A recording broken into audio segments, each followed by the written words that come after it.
খাম্বা আছে, কারেন্ট নাই। বর্তমানে আপনার পাম্প আছে, তেল নাই। সিলিন্ডার আছে, গ্যাস নাই। এরকম কিন্তু একটা হুজুগ চলতেছে। তো এই যে একটা জিনিস দেখেন, এখানে মাঝখানে খাম্বা আছে, কারেন্ট নাই। তা বাস্তব চিত্র এটা। আবার অনেকে কার দিতেছে, অনেক কিছু দিতেছে, কিন্তু কৃষকে কিছু পায় না। আপনার দেখেন, আপনার শহরে কারেন্ট যাবে না, শহরে কারেন্ট যাবে না, শহরে কারেন্ট থাকবে, স্বাভাবিক কারেন্ট থাকবে। তা কিন্তু দেশ গ্রামে খাম্বা আছে, কারেন্ট নাই। আপনার পাম্প আছে, পাম্পে যাবেন, তেল নাই। তারপরে হচ্ছে আবার সিলিন্ডারের জন্য এখন আবার মা বোনদের জন্য একটা সুযোগ সুবিধা আছে, কার্ড আছে, আপনার কার্ডের মাধ্যমে দিবে। আমার একটা প্রশ্ন হইলো যে কার্ড ঠিক আছে, কার্ড দিবে ভালো কথা, যে মা বোনের সুবিধা, কিন্তু কিছু সংখ্যক কেন? এই জ্বালানি পরিজনটা কোন ঘরে নাই? সবাই তো রান্না করে কম বেশি, সবাই তো কম বেশি রান্না করে, তাহলে তো এটা সবারই প্রয়োজন। হ্যাঁ, মানে এবার বলতে পারেন কিছু মানে সংখ্যক যারা দরিদ্র আছে তাদের জন্য দিবে।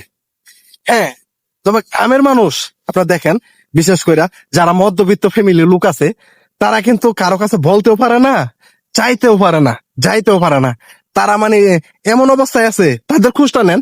এই যারা কৃষক আছে, এই যে দেখেন এবার মানে আবহাওয়ার কারণে আপনার ভুট্টা বলেন, ধান বলেন, এগুলার কিন্তু ফলন এবার অনেক মানে একটু ভয়ানক।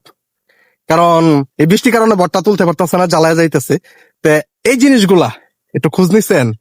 কই একটা গ্রামে, তো আমরা যে গ্রামে বসবাস করি, অন্য গ্রামে যাই না, কিন্তু কোন সরকারি লোক তাইসা আপনার বাস্তবে মাঠে পরিদর্শন করলো না যে কৃষকের কি অবস্থা, এই কৃষকের ফলনের কি অবস্থা, এবার যে ঝড় তুফান হচ্ছে, যে বৃষ্টি হচ্ছে, কৃষকের কি অবস্থা। কই কোনো সরকারি লোককে দেখলাম না তো। কেন এটা? গ্রামের লোক কেন তারা এই কষ্ট করে ফসল ফলায়? এটা তাদের অপরাধ? তাহলে তাহলে তো আমি মনে করি যে সর্বপ্রথম গ্রামের লোকগুলাকে দেখা দরকার। কারণ কি জানেন, কৃষক বাঁচলে দেশ বাঁচবে, এটাই কিন্তু আমাদের দেশ। কারণ কৃষি আছে বাদে আমাদের দেশ সচল আছে। তাহলে কৃষক বাঁচলে দেশ বাঁচবে, কারণ এই কৃষকের অবদান কিন্তু আমাদের সর্বপ্রথম। তাহলে হিসাবে প্রতিটা কৃষকরে মানে অন্যরকম একটা সম্মান করা দরকার। কারণ কৃষক আছে বাদে ওই ইট পাথর শহরে যারা বসে আছে সবাই কিন্তু খাইতে পারতেছে, কৃষক আছে বাদেই। তাহলে কৃষককে সম্মান দেওয়া দরকার ছিল না? এই যে ধান, আপনার প্রতি মন প্রতি আপনার খরচ হয়ে যাচ্ছে 600-700 টাকা, নিয়ে বিক্রি করা লাগতেছে 600 টাকা। তাহলে সে কৃষকের কি কষ্ট করলো, কি হইলো? কারণ আবহাওয়ার কারণে ধানের ফলন কম, সবকিছুই। কই সরকারি লোক থেকে তো কোনো মানে ভর্তুকি বা কিছু। আবারও এই ধানটা বাজারে নিয়ে বিক্রি করতে গেলে দেখা যায় ভাই সিন্ডিকেট কারে কয়, মানে তারা এমন ভাবে ধরে রাখছে বাজারটা, মানে তার উপরে কেউ কিনবে না, ওই মূল্যের উপরে কেউ কিনবে না। অনেকের ব্যস্ত হয়, কারণ সারের টাকা দিবে, হালের টাকা দিবে, অনেক কিছু টাকা দিবে। তারা ঋণ করে অনেক মানে ফসল আবাদ করছে, তাদের টাকা দিবে। তাহলে আমাদের মানে সাধারণ মানুষগুলা কোথায় থেকে কি পাইলো? নেতার আশেপাশে যারা আছে তারা পাচ্ছে, সাধারণ মানুষের কোনো খোঁজ নাই।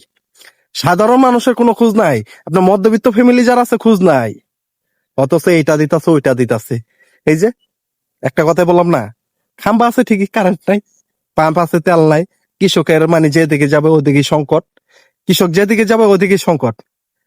এটাই আমাদের গল্প, নাকি এটা আমাদের সিনেমা চলতেছে বর্তমানে আমাদের দেশে? যেখানে আমরা ছোট থেকে জানি যে কৃষক বাঁচলে দেশ বাঁচবে, তাহলে সেইখানে কেন কৃষককে এত অবহেলা? সেইখানে কেন কৃষক এত কষ্ট করবে, যে কষ্ট করার পরে সে ন্যায্য মূল্যটা পাবে না?